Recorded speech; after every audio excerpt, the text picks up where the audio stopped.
გუშინ საღამოს 21 საუკუნის ერთ-ერთი ყველაზე პოპულარული და ჩემთვის ყველაზე საყვარელი ფანტასტიკური ეპოსის კიდევ ერთი ეკრანიზაციის ახალი სერია დაიდო HBO-ზე. ვესტეროსის სამყაროს მოყვარულები ბედნიერებას 30-40 წუთიანი პორციებით ვიღებთ ყოველ კვირას. ეს არის 7 სამეფოს რაინდი, ანუ ეგის და დანკის ისტორია, ეგონ მეხუთე ტარგერიანის და სახელგანთქმული რაინდის დანკი მაღალის მოგვიანებით მისი მთავარი მცველის და მხედართმთავრის მეგობრობის დასაწყისი. ესაა პერიოდი, სადაც მოქმედება ჩვენთვის ნაცნობ ამბებამდე 90 წლით ადრე ვითარდება და ერთი სიამოვნება ამ ეპოქებს შორის კავშირების აღმოჩენა, 7 სამეფოს საყვარელი და ნაცნობი გვარების ხილვა, რაღაცა ეს ვაიბი,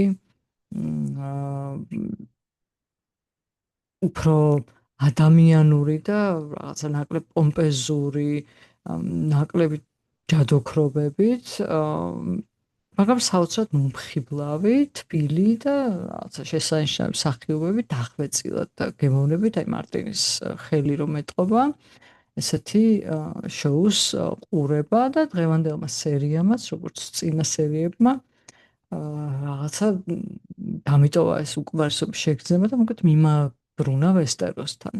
მთელი საღამო ჯერ რაღაცა გმირების წინაპრებზე ვკითხულობდი, ესეთი ენციკლოპედიის ტიპის წიგნი არის Untold History of Westeros, ვესტეროსის უცნობი ისტორიები, მე რაღაც ამ სამყაროს და ჩვენი სამყაროს რაც ისტორიულ პარალელებში ვიჩიჩქნებოდი, მარტინის ინტერვიუებს ვუყურე და საბოლოოდ მაინც რაღაცნაირად გული დამწყდა იმაზე, რომ საქართველო ვერ მოხვდა ამ ჯადოსნურ სამყაროში რაღაცა ადვილად ამოსაცნობი ნიშნით. თუმცა არც ისე ბევრი ფიქრის შემდეგ დღევანდელ საქართველოსთან პარალელების გავლება მაინც მოვახერხე, ხოდა დღეს გაგიზიარებთ ჩემ ანალოგიას და ხედვას, რატოა ბიძინა ივანიშვილი ჩრდილოეთის კედლის მიღმა ყველაზე ბოროტი და ზნედაცემული ბინადრის კრასტერის ანალოგია ქართულ რეალობაში. ვინ არის კრასტერი და რატო არის ის ვესტეროსის ყველაზე შემაძრწუნებელი პერსონაჟი? მარტინის სამყაროში ბევრი ბოროტი პერსონაჟია, ვიცით, ვინც ვუყურებთ და ვკითხულობთ მას. ჯოფრი ბარათეონი, სადისტი მოზარდი, რომელიც ჯერ პრინცია, შემდეგ რობერტ ბარათეონის მკვლელობის და ნედ სტარკის წინააღმდეგ შეთქმულების შედეგად ადის ტახტზე, რემზი ბოლტონი, პათოლოგი და წამების ვირტუოზი, სერსი ლანისტერი, ძალაუფლებისგან და ეგოიზმით დაბრმავებული დედოფალი, ტაივინ ლანისტერი, სერსის მამა, მეფის მარჯვენა, კასტელი როკის მთავარი, სიცივის, ანგარების, დაუნდობლობის განსახიერება. ხო და კიდევ შეიძლება ზია გავავრცოთ. მაგრამ ყველა მათგანს, ანუ ყველა პერსონაჟს ერთი რამ აერთიანებს. ისინი გარკვეული სისტემის შიგნით მოქმედებენ. ანუ მონაწილეობენ სამეფო კარის თამაშებში, იცავენ გარკვეულ წესებს, ეკუთვნიან რაღაცა ინსტიტუტებს და თავისი შეზღუდვებიც აქვთ. რაც ყველაზე მთავარია, მათ ბოროტებას აქვს კონტექსტი, ლოგიკა და мотиваცია. კრასტერი სულ სხვა ფენომენია. კრასტერი კედლის მიღმა, ანუ ცივილიზაციის საზღვრებს გარეთ ცხოვრობს, ის არ ეკუთვნის 7 სამყაროს, 7 სამეფოს, არც ველურებს, საკუთარი დამოუკიდებელი სამყარო შექმნა, ტოტალიტარული და ავტოკრატიული. მისი ციხესიმაგრე ერთი შენობაა, ეს შენობა დგას ტყეში, სადაც ის არის ერთდროულად მეფე, მოსამართლე, ქმარი, მამა და ღმერთი. მის ოჯახში ყველა ქალი არის მისი შვილი და ამავდროულად მისი ცოლი. თავის ვაჟებს ის white walker-ებს, ანუ თეთრ მოსიარულეებს, არის ქართულ თარგმანში როგორ არის ზუსტად, აძლევს, ანუ სიკვდილს უცვლის უსაფრთხოების სანაცვლოდ. კრასტერი არ არის უბრალო ბოროტება, ეს არის ბოროტების რაღაც სპეციფიკური არქიტექტურა, ავტონომიური, იზოლირებული სისტემა, სადაც ერთი ადამიანი აკონტროლებს ყველაფერს, სიცოცხლეს, სიკვდილს, რეპროდუქციას, ეკონომიკას, იდეოლოგიას და სადაც გარე სამყარო მის არსებობას ეგუება და იტანს. იმიტომ რომ ის გარკვეული მოსაზრებით სასარგებლოა. Night's Watch-ი 1000-წლოვანი ტრადიციის ორდენი იყენებს კრასტერს, რადგან მას აქვს თავშესაფარი, ინფორმაცია, საკვები და Night's Watch-ი თვალს ხუჭავს კრასტერის საზღარ ბუნებაზე, იმიტომ რომ მას სჭირდება ის. აქ იწყება ჩემთვის ეს ქართული პარალელი. ბიძინა ივანიშვილი ქართული პოლიტიკის კრასტერი არა, იმიტომ რომ ის ქალებს იტაცებს და ბავშვებს, white walker-ებს უყრის მოსაკლავად ან შესაჭმელად. და არა პირდაპირ მნიშვნელობით, რა თქმა უნდა, არამედ სტრუქტურული გაგებით. ანუ იმ თვალსაზრისით, როგორც ააგო თავისი ძალაუფლების სისტემა, სად დგას ამ სისტემაში და რა ურთიერთობა აქვს როგორც ქვეყნის შიგნით და აი ამ სისტემის შიგნით მოსახლეობასთან, ისე გარე სამყაროსთან. კრასტერი ცივილიზაციის მიღმა ცხოვრობს, მაგრამ სარგებლობს ცივილიზაციით.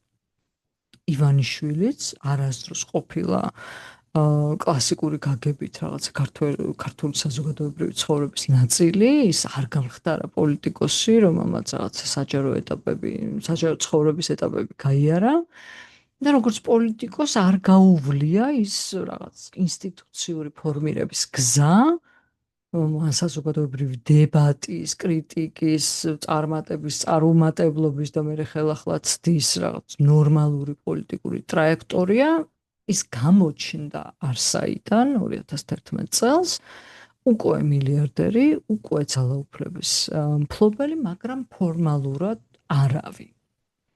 ის არასდროს არ აურჩევიათ ერთი მოკლე პერიოდის გარდა, როცა ის პრემიერ-მინისტრი იყო და შემდეგ წავიდა, წასვლის შემდეგ არ შემოფარგლულა არავითარი ინსტიტუციური ჩარჩოებით, არასდროს დამორჩილებია ანგარიშვალდებულების იმ მექანიზმებს, რომლებიც ნორმა დემოკრატიულ საზოგადოებაში ის იყო და დღესაც რჩება კედლის მიღმა თავის აგებულ სამყაროში, რა ვიცი, ბიძინისტანში.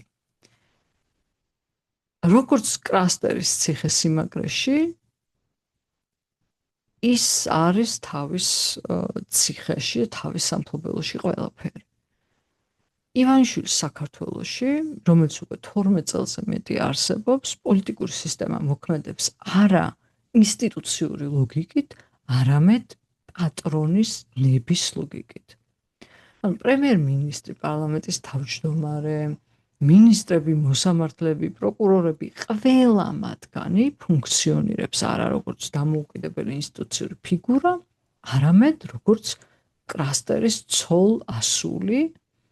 ანუ ეს ხალხი არის სისტემის შიდა მოქმედი არიან, უბრალოდ ეს ადამიანები, სისტემის შიდა მოქმედი პირები, რომელთა არსებობაც ივანიშვილის ნების და სურვილის ნებაზე და სურვილზეა დამოკიდებული.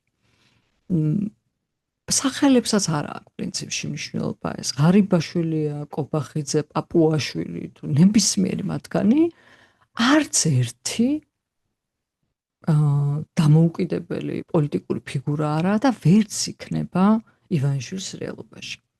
რადგან ივანიშვილ კრასტერის სისტემა ისე აგებული, რომ ნებისმიერი დამოუკიდებლობა, ნებისმიერი რგოლის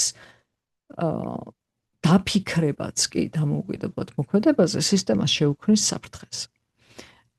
კრასტერის ციხესიმაგრეშიც ასეა, საკუთარ ნებას, ვინც გამოხატავს ან რაღაცა ინიციატივას, ვინც გამოთქვამს, ის ან განდევნილია, უკეთეს შემთხვევაში, ან მას კლავენ.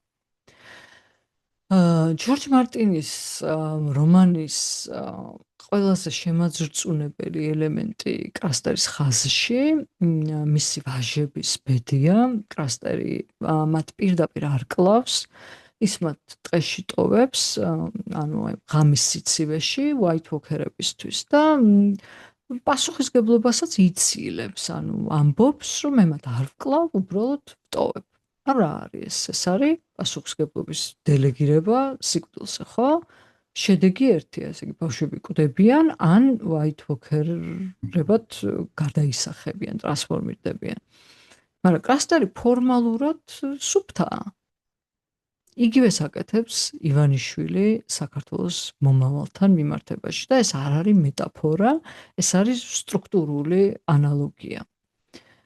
ქვეყნის ახალგაზრდა თაობა, ანუ აი საქართველოს შვილები, ვაჟები დავარქვათ. ამ შემთხვევაში ოღონდ იგულისხმება ნებისმიერი ორივე სქესის მოქალაქე ცხადია, ის ახალგაზრდები მასობრივად ტოვებენ ქვეყანას. ისინი, რომლებიც დემოკრატიულ საქართველოს მომავალი უნდა ყოფილიყვნენ. ევროპული ინტეგრაციის ძრავი უნდა ყოფილიყვნენ.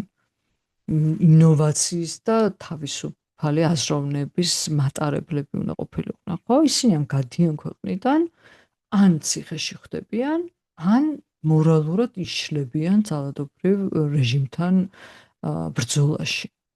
ივანიშვილი მათ პირდაპირ არ კლავს. ის უბრალოდ ქმნის პირობებს, რომლებშიც ამ ვაჟებს მომავალი არ აქვთ.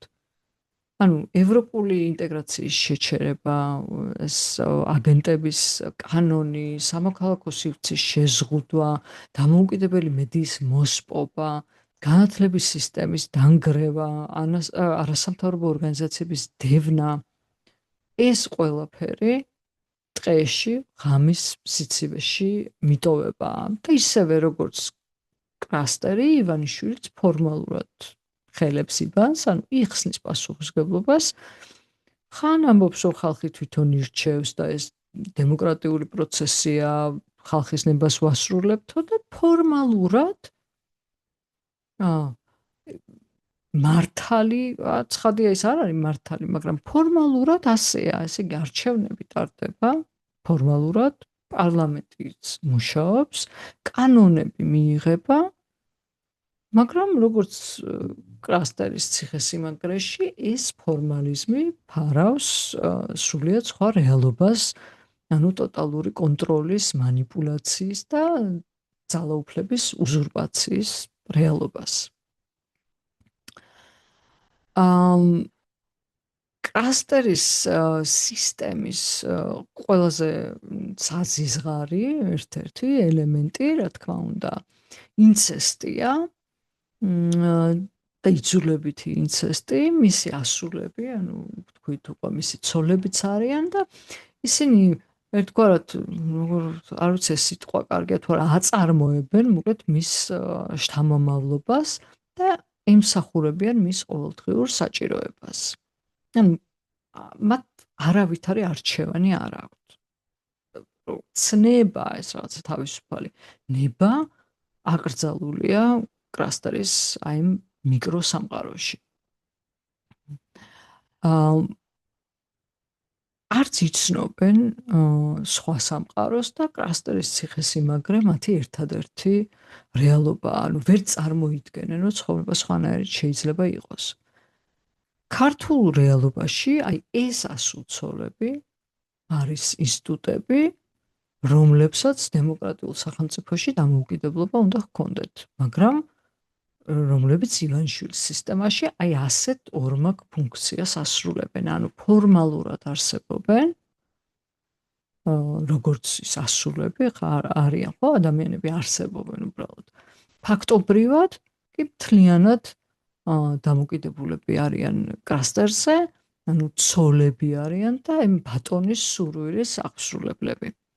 ასეა ჩვენთანაც, ხო, სასამართლო სისტემა ფორმალურად დამოუკიდებელია, რეალურად ივანიშვილის პერსონალური ინსტრუმენტია, პროკურატურა ფორმალურად სახელმწიფო ინსტიტუტია, რეალურად პოლიტიკური დევნის იარაღია. მედია ფორმალურად არსებობს, რეალურად ან ივანიშვილის, ან მისი მსახურების საკუთრება დევნილი ან შევიწროვებულია.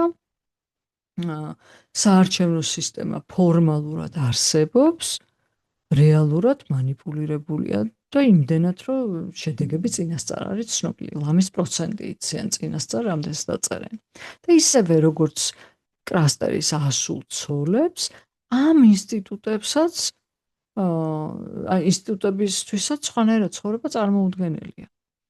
ანუ საქართველოში ბევრი ადამიანი, განსაკუთრებით ის, ვინც სისტემის შიგნით არის, ვეღარ ხედავს ალტერნატივას და ივანიშვილის მიღმა სხვა ცხოვრების და სხვა წესების არსებობას, სხვა რეალობას.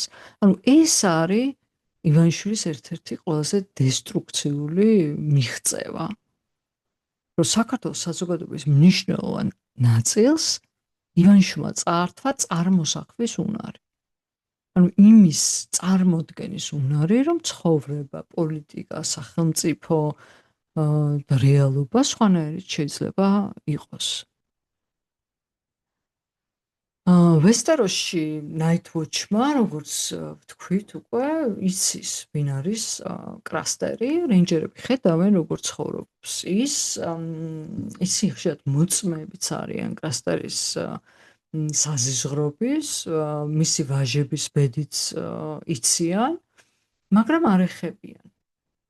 რადგან კრასტერი სასარგებლოა, ის აძლევს მათ თავშესაფარს ჩრდილოეთის უღრან და ცივ ტყეებში, აძლევს ინფორმაციას ველურების მოძრაობის შესახებ და ამ უკიდურესად არაკომფორტულ გარემოში არის კომფორტის წერტილი.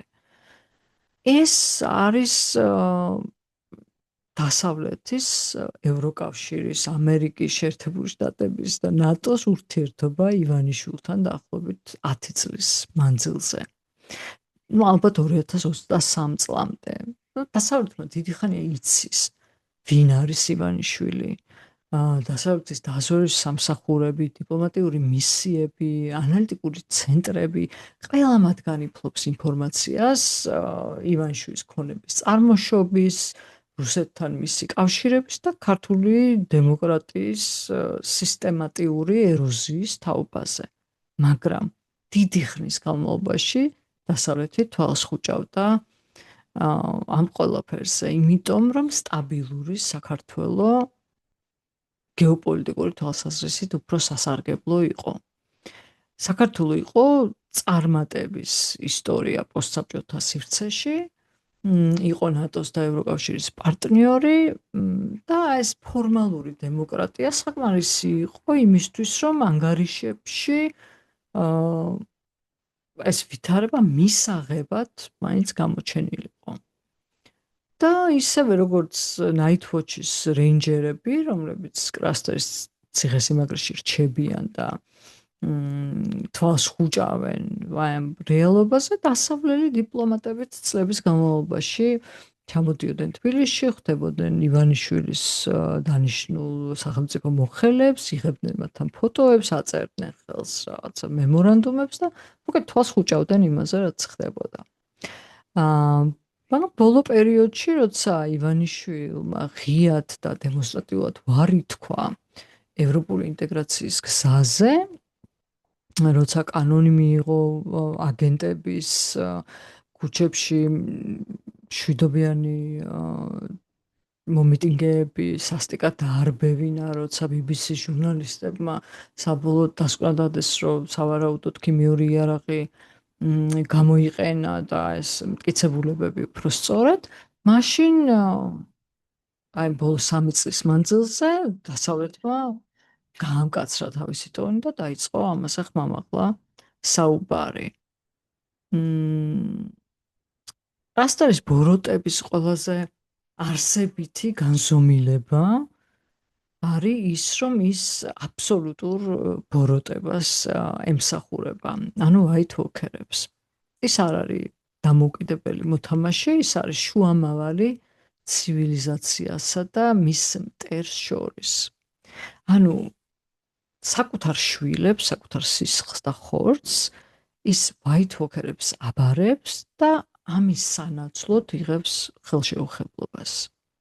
ეს არის სიკვდილთან, სიბნელესთან და ცივილიზაციის დასაზრულთან გარიგება.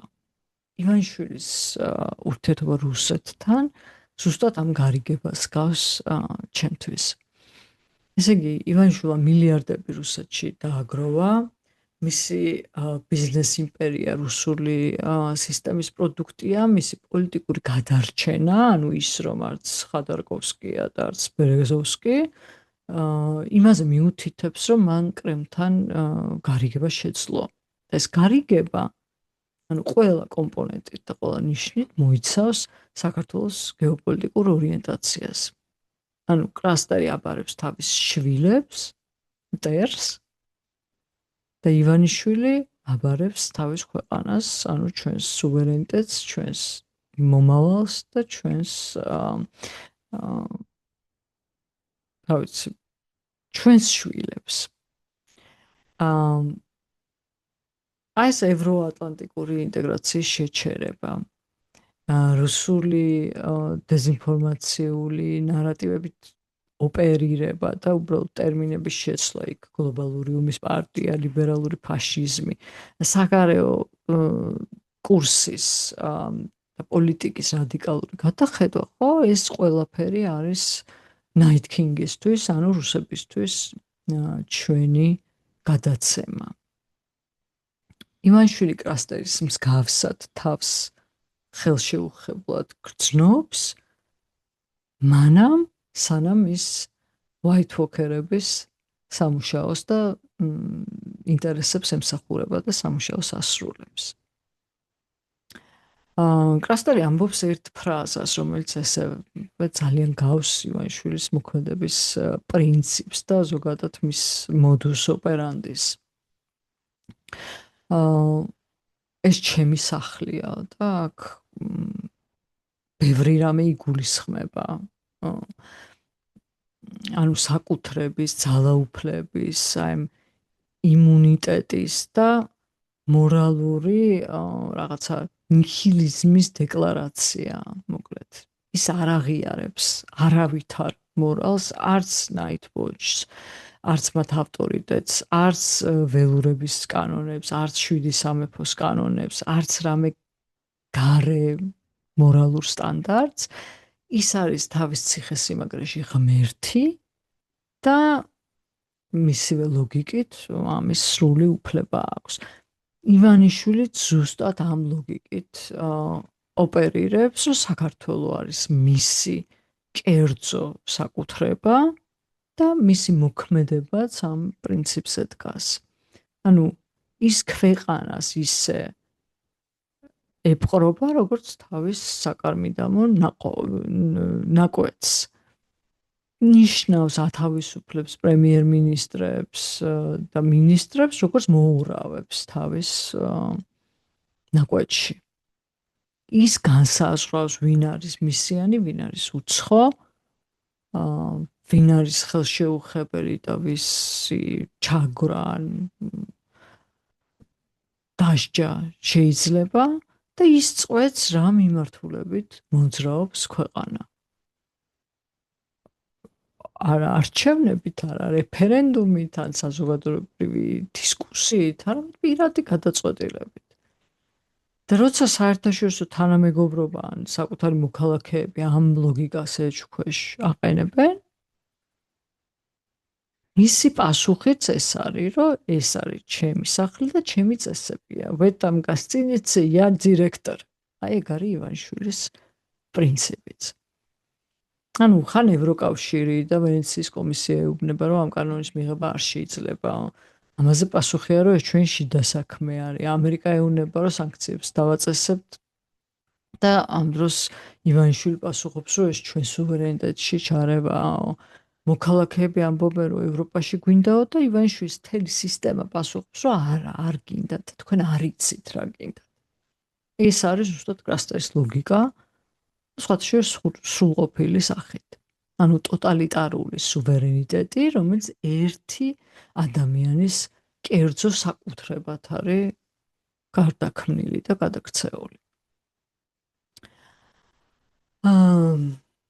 თუმცა მარტინის რომანში მიუხედავად ვითარების სიმძიმისა არის ერთი გადამწყვეტი მომენტი, რომელიც ყველაფერს ცვლის. გილი ეს არის კრასტერის ასული ცოლი, რომელიც პირველად იხილავს რაღაცა სხვა სამყაროს, მას შემდეგ რაც ნაიტ-ვოჩის ხალხი მოდის მათთან და უშუალოდ კონტაქტში შევა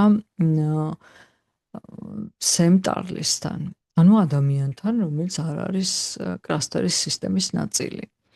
და ეს შეხვედრა გააჩენს ნაპრალს აი ამ კრასტერის ტოტალიტარულ სამყაროში. ეს ნაპრალი გამოიწვევს მერე ყველაზე დიდ ცვლილებებს.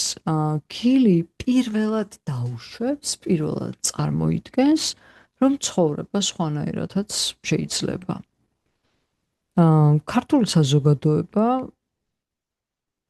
გარკვეულწილად, აი 23-24 წლების საპროტესტო მონაწილეებით შეიძლება აღვიქვათ როგორც გილი. ანუ ათასობით ახალგაზრდა, რომელიც ქუჩებში გამოვიდა და რომლებიც იმიტომ გამოვიდნენ, არა იმიტომ რომ ვიღაცა მათზე ზემოქმედება მოახდინა, მანიპულირებდა მათით, ან აიძულა, ან გადაუხადა, არამედ იმიტომ რომ დაინახა, ანუ მათთვის ხელშესახები და ცხადი გახდა აი ეს კრასტერის სისტემის გარეთ, ანუ ევროპაში და თავისუფლებაში ცხოვრება და ამ თავისუფლების დაკარგვის პერსპექტივაც რეალურად იგრძნო. გილის მსგავსად ამ ახალგაზრდებმაც გაიცნეს სხვა სამყარო და არ სურთ ამ ჩაკეტილობაში და მონობაში ცხოვრება. ივანიშვილი ისევე როგორც კრასტერი ვერ ხვდება, ან არ სურს მიხვდეს, რომ ეს ნაპრალები უკვე ძალიან დიდ ღრიჭოს და სივრცეს აჩენს, ცდილობს შიშით, ძალით, კანონებით, პროპაგანდით ამ ნაპრალების ამოვსებას, მაგრამ როგორც ჩვენი რეალური ისტორია და მარტინის სამყაროშიც ისტორია გვასწავლის, რომ კრასტერების ციხესიმაგრეები ბოლოს და ბოლოს მაინც ინგრევა. რა არის კრასტერის დასასრული? კრასტერს კლავენ არც white walker-ები და არც ველურები, ესე white walker-ებს ის ემსახურებოდა და ველურებისგან თავს იცავდა, არც დიდი ჯარი შესევია და არც არმია, ძალიან სიმბოლურად ჩვენ ცოტა ზემოთ ვახსენეთ დასავლეთის ანალოგია და სწორედ ეს ნაიტ-ვოჩის რიგითი წევრები, ანუ ადამიანები, რომლებიც დაიღალნენ მისი ტირანის ატანით, აი ისინი კლავენ მას და აი ერთ მომენტშიც, როდესაც მისის ნედაცემულობა რაღაცა ზღვარს გადადის და მას არ აქვს ამის მოლოდინი და ვერ წარმოუდგენია, რომ მასთან სტუმრად მოსულმა გაბედოს მასთან დაპირისპირება და მის უსაფრთხოების საფრთხის შეგრძნება არ აქვს უფრო სწორად და სწორედ ამ დროს კლავენ მას და ეს არის ავტოკრატიის კლასიკური blind spot-ი, ანუ ბრმა წერტილი, ის წერტილი, რომელსაც ის ვერ ხედავს, ავტოკრატი ვერ ხედავს. შეიძლება ავტოკრატი აკონტროლებდეს ყველაფერს, მაგრამ ვერ აკონტროლებს თავის ადამიანის ღირსების გრძნობას. აი რაც არ უნდა დახურული იყოს სისტემა, რაც არ უნდა ეფექტური იყოს პროპაგანდა, რაც არ უნდა საშინელი იყოს რეპრესიები, ყოველთვის დადგება მომენტი, რომ ვიღაცა იტყვის, რომ კმარა და ეს საკმარისია და ამ ვიღაცას აყვება მე ისეთი ძალა, რომელიც დაამარცხებს ავტოკრატს.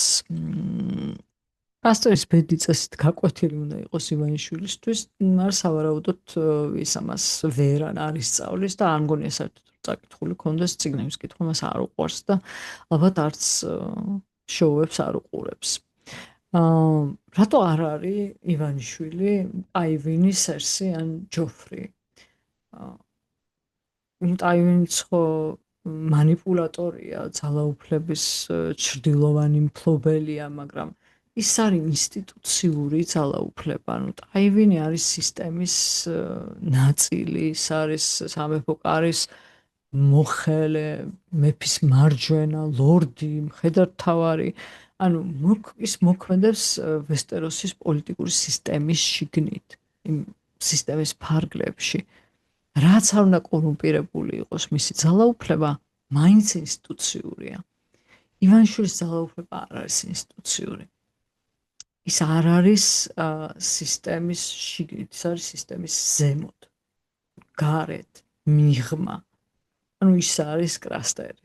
ადამიანი, რომელმაც შექმნა საკუთარი სამყარო ცივილიზაციის საზღვრებს გარეთ და ამ სამყაროში არავისთან არ არის ანგარიშვალდებული. ივანიშვილი არც ჯოფრია, რადგან ჯოფრი არის უტვინო ხელისუფალი, სადისტია, მაგრამ სულელი. ივანიშვილი არ არის სულელი, ის არის გამოცდილი, ცინიკოსი, სტრატეგიულად მოაზროვნე ადამიანი, რომელმაც 13 წლის განმავლობაში შეძლო მთელი ქვეყნის კონტროლი ფორმალური თანამდებობის გარეშე. ნუ ამას ცხადია რაღაცა ნიჭი და ჭკუა უნდა, ასეც არის, მას აქვს აი ეს ამ ტიპის ნიჭი, ოღონდ მთლიანად თავიდან ბოლომდე სრულად ბოროტების სამსახურში ჩაყენებული. ნუ ხა სერსი ცხადია რომ არ არის, იმიტომ რომ სერსის ბოროტება არის ემოციური და ირაციონალური და თვითდესტრუქციული. ივანიშვილის ბოროტება არის ცივი, გათვლილი და სისტემური და ასეთია კრასტერის ბოროტებაც, ყოველდღიური და ნორმალიზებული. აი ინფრასტრუქტურულად ჩაშენებული. რატომ არის კრასტერი ყველაზე საშინელი? მარტინი ბოროტებას არასდროს არ აჩვენებს მარტივად. ნუ არის ზოგიერთ შემთხვევაში ცხადი, აი მაგალითად ჯოფრის შემთხვევაში, რემზის ბოროტება არის ძალიან კაფიო და ცხადი და ერთმნიშვნელოვანი, შოკის მომგვრელიც, ექსტრემალურიც, მაგრამ კრასტერის ბოროტება არის ბანალური ბოროტება. ეს არის ზუსტად ბოროტება, რომელიც ყოველდღიურობაში ცხოვრობს. ბოროტება, რომელიც ნორმალიზებულია. ბოროტება, რომელიც თავის მსხვერპლს არ წმუნებს, რომ ეს ნორმალურია. სხვანაირად არ შეიძლება. ივანიშვილის საქართველოში ბოროტების ბანალურობა არის ყოველდღიური რეალობა. ეს არის მოსამართლე, რომელმაც იცის, რომ უსამართლო განაჩენი გამოაქვს, მაგრამ ფიქრობს, რომ მაინც ვერაფერს ვერ ვიზამ და მოდი მოვერგები სისტემას. ეს არის ჟურნალისტი, რომელიც პროპაგანდას ეწევა, ცრუობს, ცილს წამებს, მაგრამ ოჯახი ყავს და ხელფასი უნდა. ეს არის პოლიციელი, რომელიც ვიღაცის ბრძანებას ასრულებს და უდანაშაულო მშვიდობიან ადამიანს ცემს. იცის, რომ ეს არასწორია, მაგრამ სამსახურია და თითქოს არაფერი სახლში მიდის თავის ოჯახთან. ეს არის პროფესორი, რომელიც ჩუმად არის, იმიტომ რომ პოლიტიკაში არ ერევა და ეს არის საზოგადოების ის ნაწილი, რომელსაც დგას ჯერ კიდე ივანიშვილი და რომელიც ნელ-ნელა ეჩვევა ამ არანორმალურს და ნორმად აღიქვამს. კრასტერის ციხესიმაგრეში არავინ ფიქრობს, რომ ცუდად ცხოვრობს. ყველა მიცის წესები, იცავს ამ წესებს და იცის, რომ სანამ წესებს იცავს, უსაფრთხოდ არის.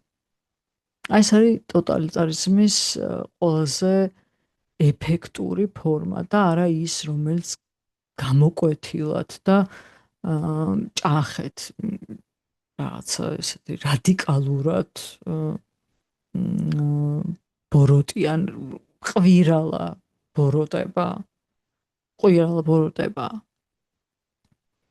ყველაზე ვერაგი ბოროტება არის ის, რომელიც ბოროტებას ნორმად აქცევს. ამ ხაზში, კრასტერის ხაზში, ამ რომანში არის ერთი ნათელი წერტილი, მისი ერთი ვაჟი, გილის შვილი, რომელიც გადარჩა, რომელსაც სემიულ ტარლი და გილი მოიტაცებენ კრასტერის ციხესიმაგრიდან და ჩრდილოეთის ამ სიცივიდან და ამ უღრანი ტყიდან სამხრეთისკენ წაიყვანენ და ეს ბავშვი არის იმედი, მცირე, პატარა, უსუსური, მყიფე, მაგრამ მაინც იმედი. ხო და საქართველოს გილის შვილიც ალბათ ის ხალხია და მე მგონი უფრო ძლიერია ვიდრე კრასტერის შემთხვევაში, უფრო რაოდენობრივადაც მეტია და ხარისხობრივადაც უფრო მძლავრი ბირთვია, ესე ვთქვათ, ანუ ის ახალგაზრდები, რომლებიც არ ეგუებიან და არ ემორჩილებიან ამ კრასტერის წესებს, ის ადამიანები, რომლებიც ყოველ დღე, ან ყოველ შაბათს, ან ყოველ საპროტესტო მარშის დროს გამოდიან და უპირისპირდებიან ივანიშვილის ჩაკეტილ ბოროტების ციხესიმაგრეს, ის ხალხი, რომელიც სიტყვით, წერილობით, ხან ბანერზე წერს, ხან კომენტარს წერს Facebook-ზე, რომ საქართველო ევროპა და ამის გულწრფელად სწამს, ის ადვოკატები, რომლებიც უსასყიდლოდ გვერდში უდგანან რეპრესირებულებს, აქტივისტები, მსახიობები, მხატვრები, მეცნიერები, ექიმები და ყველა ის ადამიანი, რომელიც გრძნობს და ხვდება, რომ კრასტერის ციხესიმაგრე სამუდამო არ არის და მალე დაინგრევა. მარტინის სამყაროში ასეთი ტიპის ხაზები და კრასტერები ვერასდროს იმარჯვებენ და ვერ გაიმარჯვებენ ვერც ჩვენს შემთხვევაში. კრასტერები ყოველთვის კვდებიან. უბრალოდ კითხვა ის არის, რამდენი ვაჟი და შვილი დაიკარგება მანამდე. საქართველოში ბევრია გილი, ბევრია სემ ტარლი და აი ამ იმედით უნდა შეძლოს ამ ქვეყანამ ის, რაც გილიმ და სემმა შეძლეს და კრასტერის ციხესიმაგრე სამუდამოდ უნდა დატოვოს. დარიო რადიო, მუდამ კარგი დავია.